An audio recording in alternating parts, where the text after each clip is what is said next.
It is the day before the draft, and we are getting you ready here on the Locked On Steelers podcast. I'm your host, Chris Carter, and I'm going to go over my big board with you. I've constructed my top 92 players that I've ranked in this draft class and how I think that they'll play out as far as their talents with the Steelers. We'll go over those rankings, how it plays into potential draft strategy, and where I think the Steelers could get their best chances at some of these really good players that are in this or the earlier rounds. All that and more right here on the Locked On Steelers podcast. I'm your host, Chris Carter. Let's get into it. You are Locked On Steelers, your daily Pittsburgh Steelers podcast, part of the Locked On Podcast Network, your team every day.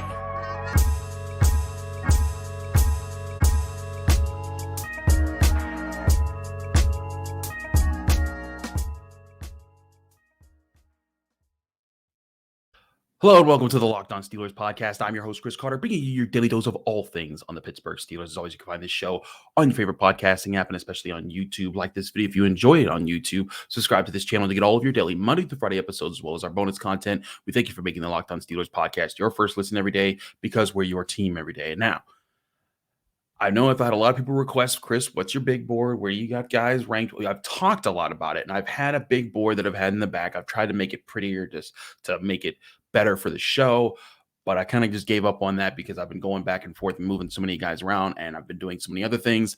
I haven't had time to make it look real pretty, but I have taken the screenshots from the spreadsheet that I created, and we're going to go over where I think the biggest moves that the Steelers can make in these early rounds. Now, for the record, I said 91. I actually ranked a 92, but I couldn't get the 92nd one to appear in the screenshot that'll come on the show. Point being, I wanted to go over 90 as far as players that I at least looked at.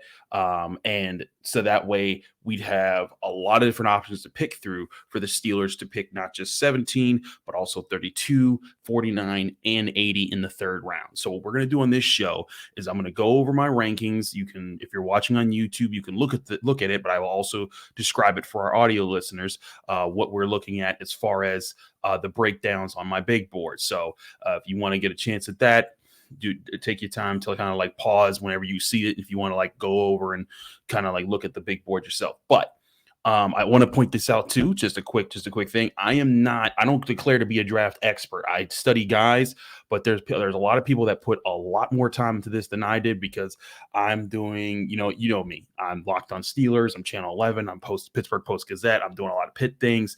I've got a Pitt thing to be at Thursday morning before the draft. So, you know me, I have a lot of different hats that I wear. So my big board I'm not going to say it's the gospel or the absolute truth. You're probably going to see some rankings. You're like, I think this guy's better than that guy.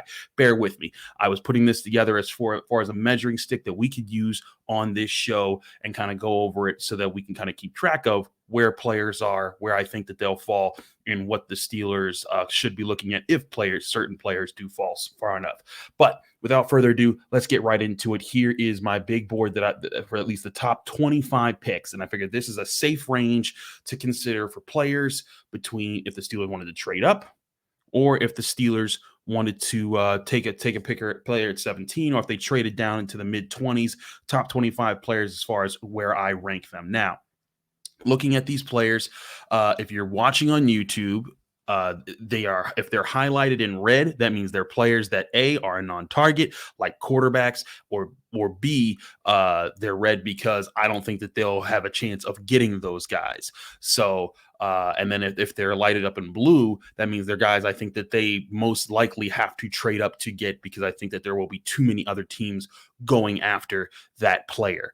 And if they're not any color, that just means I think that player has a decent chance to fall down to where the Steelers are at, and that they might not necessarily have to trade up to get that player. Also, as far as if you're looking at this, if the player is in bold, that means that they were a top 30 visit for the Steelers. If they're italicized, that means that the Steelers top brass, meaning Tomlin, Omar Khan, the main crew, made it to their pro day. And we do that because, and also they're bold and italicized if the team, if they were top 30 visit and they were had a pro day visit. But we do that just to measure because it's often important to know, hey, how closely did the Steelers look at X player? But let's go through my rankings here if you're listening on audio. So top 3 players, I have the quarterbacks: Bryce Young, CJ Stroud, Anthony Richardson. Just get them off the board. I'm ranking them there. I think all of them are very talented. We'll see how far they go. The first position player that I have on the board there is Jalen Carter. I ranked it 4 on my big board, and I have him in blue because I think that, with all the rumors flowing around, he could be a guy that drops down to the bottom of the top 10. And if he falls down to 9, I do think the Steelers would at least consider looking at him there. So that's why I put him in blue. I don't think he's a likelihood at all. After Jalen Carter at 5, I got Will Anderson Jr.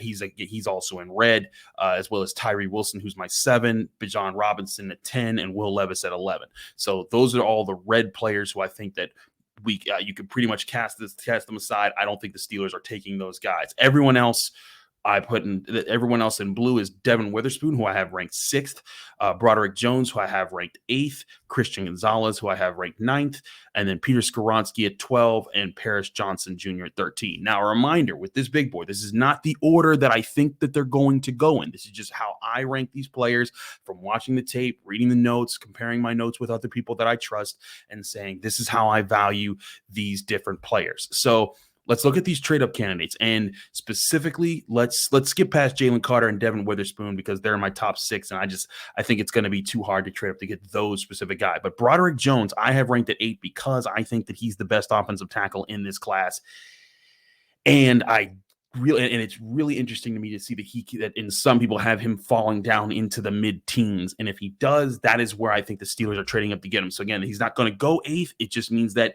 I think that he should be valued at that spot. And if the Steelers see him slip down to an area where they think that they can make a comfortable trade up, he is an absolute go get him type of guy. And I have Christian Gonzalez, Peter Skoronski, Paris Johnson Jr. also in that category. I think all of them are of that and more reasonable to be reached there. The question will be, what will it take? Now, yesterday with Alan Saunders, we went over this. We went over all the different trade possibilities, 9 through 4. We skipped 13 because the Packers traded into that spot, and I doubt that they're going to trade out of it now. But 9 with the Bears, 10 with the Eagles, 11 with the Titans, 12 with the Texans, 14 with the Patriots. Those are the ones you want to get to before 15 when the Jets have their pick, and the Jets are a team that I think would take a top offensive tackle if he was sitting there. So that being said, that's where I think the Steelers get aggressive in this round. But if they don't want to get aggressive, let's say let's say all those guys go off the board, the guys who I have in red and in blue.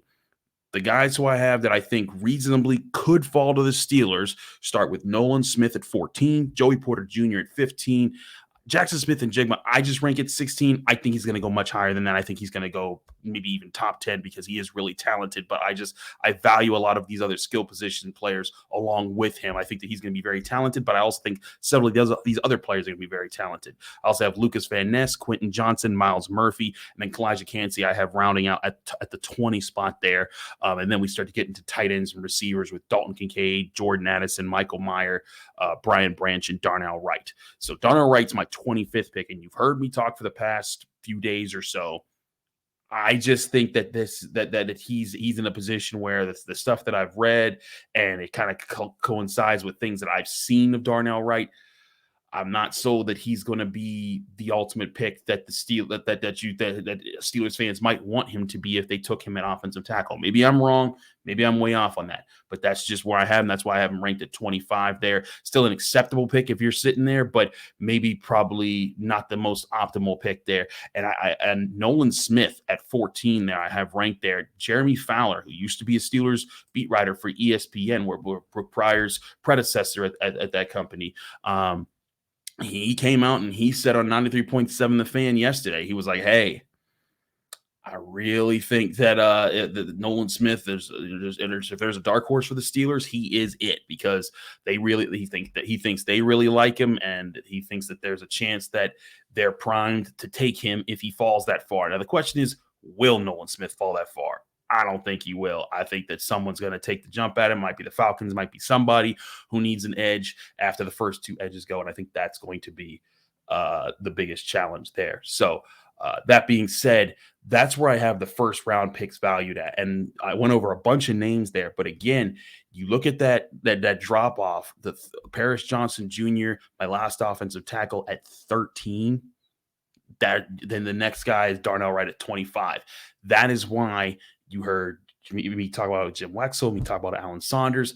The possibility of a trade up is very real because I see them wanting to get one of those tackles, knowing that there's a steep drop off in this tackle class, and comparing it to cornerback, which we'll go to show you in a little bit, that there are cornerbacks that are going to come right behind Darnell Wright that I think are going to be totally acceptable there. And I also don't think that it's going to be nearly as steep of a drop off going from those second round corners to the third round guys. But we'll get to more of those guys that we think the Steelers could take at 32, as well as guys that could fall to 32, because that's always important to keep track of. But before we do any of that, I want to talk to you guys about Built Bar. Built Bar is, of course, the #1 protein bar in America, where you can get all the delicious treat, all of the taste, without the fat and without the calories. How do they do it? Well, they're Built Bar.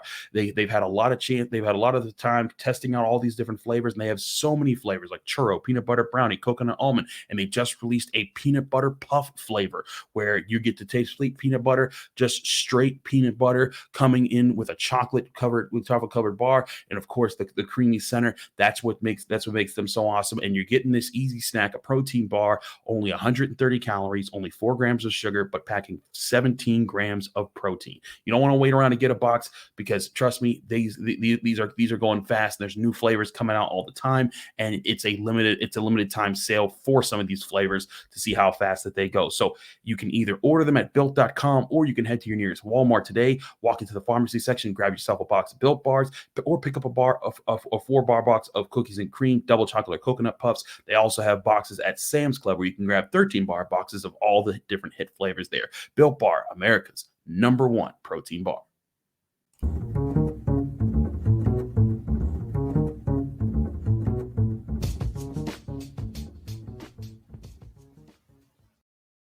Back here on the Locked On Steelers podcast, I'm your host, Chris Carter. Let's keep it going here with my big board. So again, if you wanted to look at my big board again, just real quick, for the first 25 picks, these are the guys that I have listed here.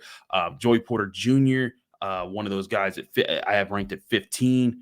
I think that he's still a real possibility. But again, I just think the Steelers might be prioritizing that offensive tackle position and might be willing to trade up. Mike Tomlin seems very chipper when we've been talking to him, even since owners' meetings. So I think that's going to be interesting. But let's look at the next group of guys. And I set this out from 26 to 58. So this is a little bit larger of a group. But from 26 to 58, these are the guys that I have ranking out. At 26, I have Zay Flowers, the wide receiver out of Boston College. Recently, I think it was Todd McShay or Mel Kiper, forget which one, but ESPN mocked Zay Flowers to the Steelers. I don't think that's going to happen necessarily. I think that they'd be happy with some of these later round wide receivers, but I still have him ranked there because I've seen Zay Flowers play, and man, he is explosive and dangerous. But other guys here, Brian Brzee, the defensive lineman out of Clemson, Darnell Washington, tight end out of Georgia, and John Michael Schmitz, the center out of Minnesota. All three of them, top 30 visits.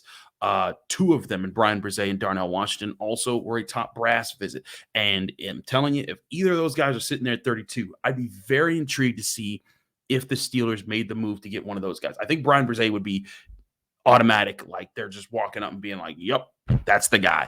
But Darnell Washington, there's some people that feel like he's not as polished, and he could be later in the second. Maybe, and maybe if Brian Brzee is gone and Darnell Washington's sitting there, maybe they're sitting and saying, you know what, we can still trade down and maybe get him at 35 or 40 or something like that before the 49th pick if they swap picks with another team and scoop up another third-round pick. But John Michael Schmitz, another guy that I have ranked at 29, I think he'd be a fine pick at 32 because I think that he could be a perennial center moving forward. After that, Emmanuel Forbes at 30, and this is where I start to see a run on cornerbacks here just with my talent. Emmanuel Forbes, Julius Brents, Deonte Banks. As I've talked about on the show with Alan Saunders, ranking these cornerbacks, I put Banks behind Forbes and Brents because I love Forbes' ball skills, and I love Julius Brents' ability to mirror receivers, his footwork, how he turns and runs, how he puts his whole package together as far as being a cornerback. I think that he has more going for him to be a lockdown corner than Deonte Banks. Now, I think Deonte Banks is a better athlete, but again, it doesn't matter if you're a better athlete if you don't have the right traits to play cornerback.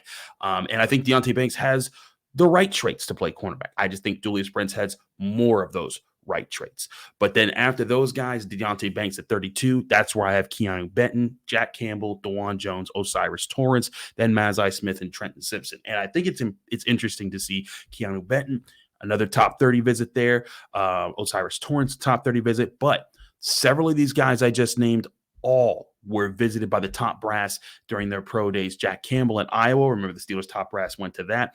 DeJuan Jones, Ohio State. The Steelers always go to Ohio State. Same thing for Michigan with Mazai Smith. Same thing for Clemson with Trenton Simpson. And then at 39, you got Kelly Ringo, Georgia. Same thing there as well. So you look at that list there. Emmanuel Forbes, I believe, was supposed to be a top 30 visit, and then something got in the way. But from 27 all the way down to 39 in my rankings, the only player that's not either a top 30 visit or a person that the top brass of the Steelers who was visited on their pro day from the top brass, the only player that doesn't qualify for that is Emmanuel Forbes, who I still think would be a very fine pick here. And this gives you the range of what I think the Steelers could really be looking at in the second round. And this is where, you have to evaluate what would the Steelers, which one of these players would the Steelers not budge for, or would they not trade the pick out for? Like, you know what, that's just the guy. Something that Jim Wexell talks about. He doesn't like trading down because he likes to be able to get Hall of Famers. He wants to get his guy, and that's just the strategy that he thinks that is the best strategy. And that doesn't mean it's the Steelers strategy. It doesn't mean it's Omar Khan's strategy or Andy Weidl's or Mike Tomlin's. It's just the way that he thinks. I'm of the opinion that I agree. If it's absolutely my guy, if this is the guy that I've been dreaming that could be a Pittsburgh Steeler and I'm the GM, yeah, I stay put and take him unless someone offers me a ridiculous deal. And I mean a ridiculous, like Herschel Walker. And I guess at 32, you're not going to get the Herschel Walker trade for that pick. But I'm saying ridiculous, like someone would have to trade down not too far in the second round and then recoup a third and a fourth there, or a second and a fourth there. It's somehow, so that way you're still keeping as many day 2 picks, maybe picking up an extra one and then getting an early day 3 pick as well. Point being, those are the guys that I have listed there as possible second round guys at 32. But then it's also interesting to see where does this now work into for 49 and also the trade down spot, because Mike Tomlin and Omar Khan, as we've talked about, they've been not just hinting, they've been broadcasting that the Steelers are considering a trade down here at 32. And it doesn't guarantee that it's going to happen, but it does mean that they're going to explore it, and I think explore it expeditiously. And so also keep an eye on for these guys, because anyone that's on this list right now, and I'll go over more of them in a minute here, I think any one of these guys could also be targets for them if they trade down and they pick again before 49. So that's why the second round, I think, can be really interesting. After Kelly Ringo at 39, I have Josh Downs, wide receiver out of North Carolina, Cam Smith, cornerback out of South Carolina, center Joe Tippmann out of Wisconsin at 42, Felix Anudike-Uzomah, from Kansas State, the edge rusher there, Dion Henley, the Washington State linebacker at 44, Keon White, the edge rusher / defensive lineman from Georgia Tech at 45. Then I have Drew Sanders at 46, Anton Harrison at 47. I know some people are going to say, wait a second, I think Anton Harrison is a lot higher than that. I think he could be, but I think he is too much of a high floor, low ceiling type of player. I think that he is going to be, I think if the Steelers get him, they're going to get basically a shorter version of Chooks, and that's fine. But I also think that if you're drafting in one of these spots, you want more of a dynamic run block or a dynamic pass block. I think Anton Harrison has the potential to be very solid across the board and extremely reliable. I just don't know if he's going to be the X factor on the offensive line. That's why I have him ranked much lower. But after Anton Harrison, Tyreek Stevenson, a cornerback at Miami, a solid corner, BJ Ojulari, edge rusher from LSU at 49, Adetomiwa Adebawore, the edge rusher from Northwestern at 50, Will McDonald the fourth at 51, and then Luke Musgrave, the next tight end on my board at 52. And then, of course, we have more guys working out here. Back-to-back TCU guys, Trevius Hodges Tomlinson, and then Steve Avila with Antonio Johnson, the safety out of Texas A&M at 55, Jalen Hyatt, the wide receiver out of Tennessee at 56, Cody Mock, the next offensive tackle at 57, and right behind him, Matthew Bergeron. Now, of course, Cody Mock could also be an interior offensive lineman. A lot of people think that's where he fits out here. But again, Now you're going down to 58. That's the range of players I think the Steelers could get if you go from like 40 to 58. Those are the players I think could reasonably fall to 49 and the Steelers be very happy with here. And, some names that pop out at me here, Joe Tippmann. If you didn't get John Michael Schmitz, if you got, if you were able to get, your top offensive tackle and a cornerback or a cornerback and then a linebacker, and you're still waiting for your center, and he's sitting there at 49, I think Joe Tippmann is a heck of a pick because he's also big, he's athletic, and I think that he's another type of center that could be a legacy center for the Pittsburgh Steelers moving forward. And he doesn't have to start right away. He can come off the bench. But he's going to be a big player, I think, in the very near future, and a big part of building out that picket fence for Kenny Pickett to protect him and, of course, plow the road for Najee Harris. We've gone through our second round guys. We're going to start exploring our third round guys and the next round of guys on my big board from 59 all the way down to 91 on where I think guys land. Stick with us here on the Locked On Steelers podcast. I'm your host, Chris Carter. We'll be right back finishing off my big board for the players the Steelers should consider from their 17th, 32nd, 49th, and 80th pick in this year's NFL draft.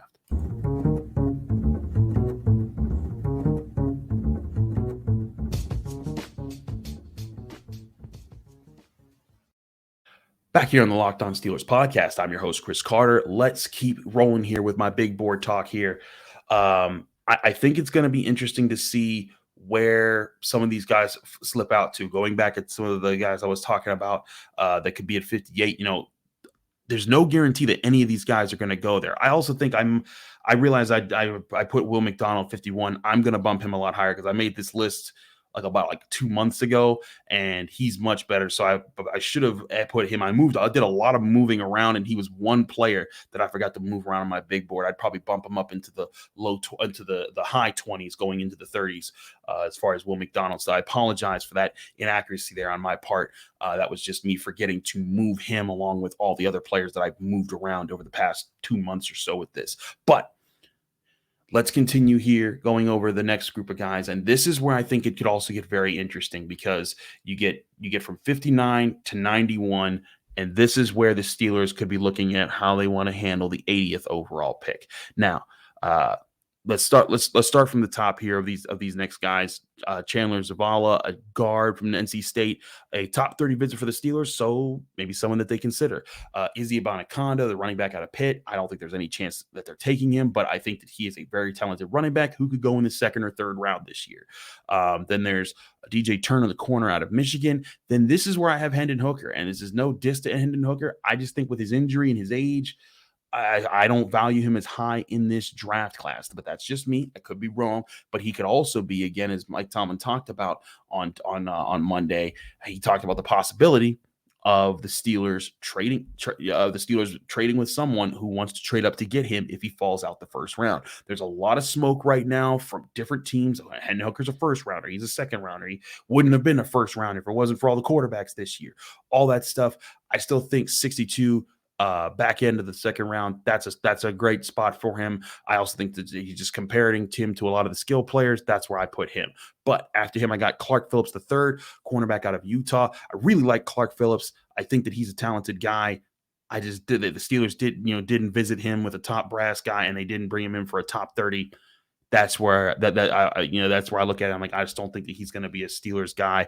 After him, Nathaniel Dell, wide receiver out of Houston, Garrett Williams, cornerback out of Syracuse, Nick Herbig, the edge rusher from Wisconsin, and there I have Andre Carter right after him out of Army. Andre Carter to me is an interesting prospect because being an Army, he has great, I think, physical traits that haven't been filled out yet because he's training for the Army. He's not training for the NFL. And I think if he committed to a full lifestyle around being an NFL player, he could be really good. But with that question mark, that's why I have him a little bit lower. But he could be a steal of a pick if he's floating around at this part of the draft still. Then after Andre Carter, Jordan Battle, safety out of Alabama. We were talking about him earlier in the draft process as far as about a month ago or so because we didn't know what the Steelers were doing at safety. They've signed Keanu Neal. I don't think that they're necessarily going for a safety. But after Jordan Battle is an interesting player who I think should be on the watch list to see if he drops to 80, because I think that he could be an interesting pick. And that's Cedric Tillman, the wide receiver out of Tennessee. The Steelers brought him in for a top 30 visit. I really like Cedric Tillman. I think that he's a very talented player.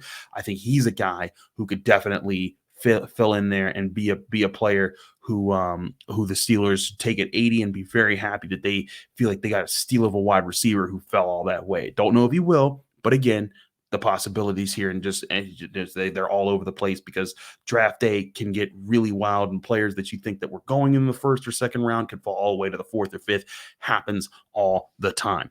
Then after that, Isaiah Foskey out of Notre Dame, edge rusher. Byron Young, another edge guy from Tennessee. Then I have Jahmyr Gibbs of Alabama. Again, he might go very high. I just don't value him as much as Izzy, but that's just me. Jamie Robinson at 73. And then I have Caillou Blue Kelly, who we've talked about before on this show, a guy who's had connections with Mike Tomlin, a guy who they liked at the Senior Bowl, who I like personally as a cornerback, but I think he's a third-round guy if the Steelers are taking him. Then you have edge Tuli Tuipulotu, who was a top 30 visit for the Steelers.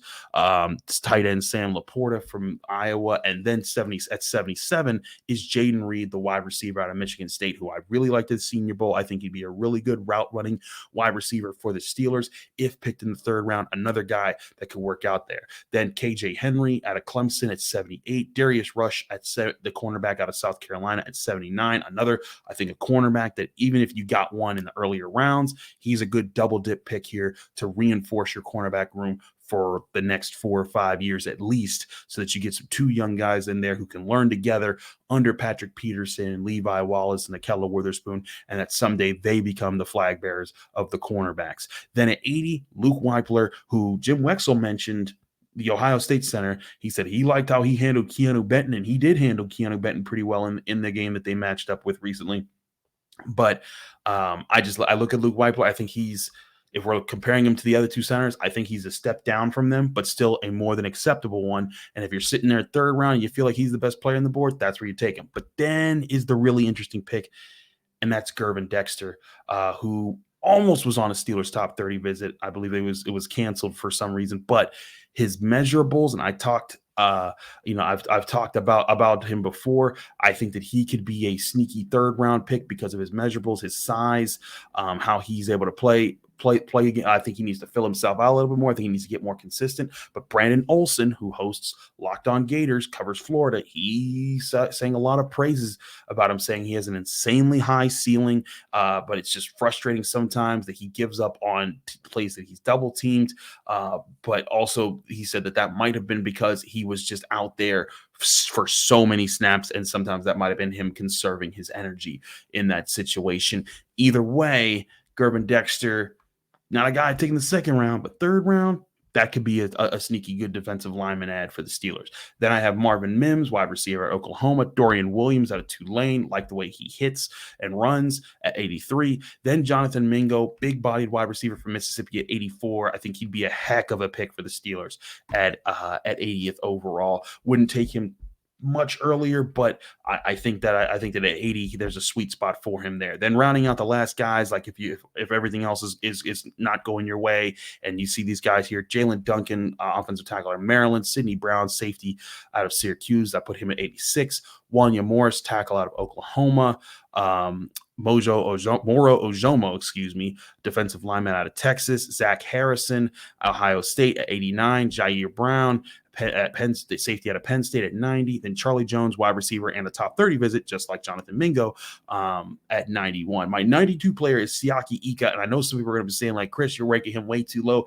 Man, I saw his measurables in the draft in the combine, and I was just like, I don't like guys that test very poorly. I think that there's, and it could be wrong, could be completely off there, but just me, I think that that would be something like, you know what, I'd rather take a defensive lineman who was big, but also was fighting to make sure to show that, hey, I'm an athletic threat as well as a size threat on the field. But again, this is the range that I think that you're working with of guys that could slip down to the Steelers at 80 and guys who could be really good fits for the Steelers at 80. And look at the positions that are popping up here. You still got a cornerback, you still got an edge, you still got wide receivers, multiple wide receivers who I think will be very good fits here, multiple cornerbacks here. So I think that, again, this shows the Steelers might not need to jump so hard at a wide receiver playmaker in the first or second round. They might not need to jump so hard at cornerback and still get those guys. If you feel like the guy falls to you, that's great, but don't necessarily reach for them, because there are guys who I think are really solid picks who could be sitting there in the third round. That's just, again, my value and where I think that the Steelers could get those guys. Now, I know I threw a lot of names at you guys. I know I put this all together, but I wanted to get this out there. I hope that this was a help to people who are looking at and ranking and considering guys. I know that there's probably a lot of people that disagree with some of my rankings, but hey, that's just part of what the draft season is. We all rank things differently. But I hope that this was helpful as far as understanding where I see guys, some players in different names, and where they could fall in different rounds, especially for the first 2 days of the NFL draft, because those are going to be the essential picks for the Steelers, as they now have 4 picks in the top 83 in the top 50, and it could be more, it could be less, depending on how they trade up or trade down in the NFL draft. Thanks again for checking out the Locked On Steelers podcast. I'm your host, Chris Carter. Follow me on Twitter and Instagram at Carter Critiques. Read my work at the Pittsburgh Post-Gazette, post-gazette.com, and check out the Locked On Steelers podcast Monday through Friday right here on your favorite podcasting app or on YouTube if you're watching us there. Like and subscribe to this channel if you're enjoying it there. We're going to be back tomorrow getting you ready for the day of the draft. Jenna Harn is going to join us. We're going to talk a lot about final projections. I think I'm going to try to put together a full first round mock just so you can follow along with me, maybe make picks similarly to me and see how we all do. But we'll do all that tomorrow. I hope this show's been helpful. We'll see you again Thursday on draft day when we finally learn who the Steelers pick will be in the first round of the 2023 NFL draft.